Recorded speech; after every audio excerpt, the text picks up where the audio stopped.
इसलिए इस बात पर तो हम किसी भी सूरत में भरोसा नहीं कर सकते हैं कि आकाशीय बिजली से इस जेठाराम की मौत हुई। कारण क्या रहा है मौत का?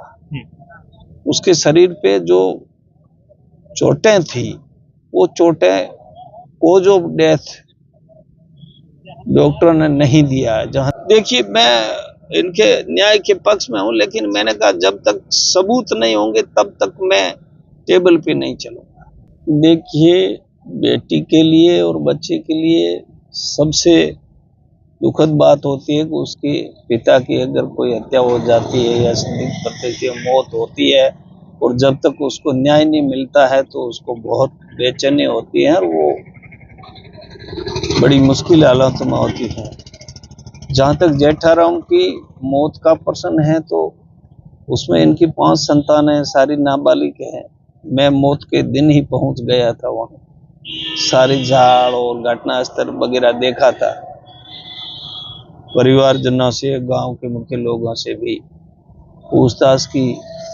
कुछ लोगों पर इन्होंने संदेह करके जो नामजद भी किए। पुलिस ने भी हमारे सामने सामान्य विधायक की उपस्थिति में पीएम करवाया था और 10 दिन का समय भी मांगा था, लेकिन उसके 1 महीना बीतने के बाद में आज तक इस घटना का संतोषजनक कोई नतीजा पुलिस नहीं दे पाई, जो इस परिवार के लिए न्याय मिलने में देरी हो रही है।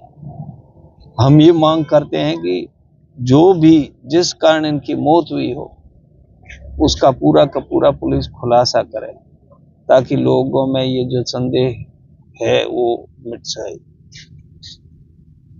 अब रही बात धरने की, धरने पर तो भीम आर्मी के कार्यकर्ताओं ने जो इस परिवार का साथ दिया है तो अच्छी बात है, लेकिन मेरी यही चर्चा थी कि हम लोगों को साक्ष्य जुटाने पड़ेंगे। बिना साक्ष्य के हम प्रशासन के सामने टेबल पर जब बैठेंगे तो फिर ज्यादा टिक नहीं पाएंगे, और बिना कोई सबूतों के बात करेंगे तो प्रशासन के लिए और इस परिवार को न्याय मिलने में भी दिक्कत आएगी।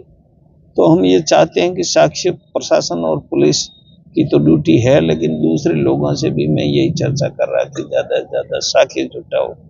कारण क्या रहा है मौत का? उसके शरीर पे जो चोटें थी, वो चोटें कॉज ऑफ डेथ डॉक्टरों ने नहीं दिया है, जहां तक जानकारी। अभी मैंने पुलिस प्रशासन से तो बात नहीं हुई, लेकिन जो वहां का डॉक्टर है उनसे, इंचार्ज से मैंने कहा कि हमारे को पीएम की रिपोर्ट भेजो, ताकि हम कम से कम अध्ययन करें, जो इसमें जानकार है उनसे राय लें। तो ऐसी स्थिति में पीएम रिपोर्ट आती है, देखते हैं उसके बाद में कोई, लेकिन जो कोस सुनने में आया है, हालांकि कहना भी नहीं चाहिए व्यक्ति से, क्योंकि तथ्य के बगैर बात नहीं, लेकिन बिजली के बात करते हैं।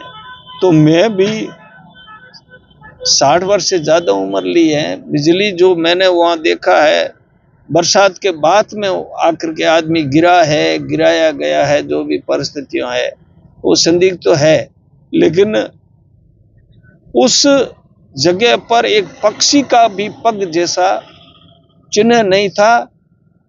इससे ये लगता है कि आकाशीय बिजली गिरी है। जब लोगों ने बातें की है, मैं 4 दिन पहले एक बच्चे का जो नीट में सिलेक्शन हुआ था और वहां गया था बधाई देने, तो उनके पास में एक मैनेजर का घर है, उसके घर के कोने पे गिरी बिजली। अभी ये जो मसूरिया कॉलोनी पूरा वो जो कोना जर्जर कर दिया गया। तो पहले भी कई बार बकरियां पे गिरी है, पशुओं पे गिरी है, इंसान पे गिरी है, पेड़ पौधा पे गिरी, तो वो बिल्कुल वो कहीं न कहीं अपना सबूत छोड़ते। वहां सबूत नाम की चीज नहीं थी। और मैं गया उस समय भी घटना को करीब 15-16 घंटे बीत चुके थे, तो कोई भी जाल का एक भी पान गिरा हुआ नहीं था या कोई सिम्टम्स दिखे नहीं गए। तो इसलिए इस बात पर तो हम किसी भी सूरत में भरोसा नहीं कर सकते हैं कि आकाशीय बिजली से इस जेठाराम की मौत हुई। मैं अभी मिलने आया हूँ, रात को मैं जल्दी में आया था, 5 मिनट रुका था। अभी भी देखिए, मैं इनके न्याय के पक्ष में हूं, लेकिन मैंने कहा जब तक सबूत नहीं होंगे तब तक मैं टेबल पे नहीं चलूंगा। ये मेरे उसूल रहे हैं। हम इनको न्याय करने दिलाने के पक्षधर है, लेकिन बात सभी लोगों को साथ लेकर के जो भी इनके पक्ष में न्याय के लिए करना पड़ेगा करेंगे। हमारा यही मानना है कि निर्दोष फंसे नहीं और दोषी बचे।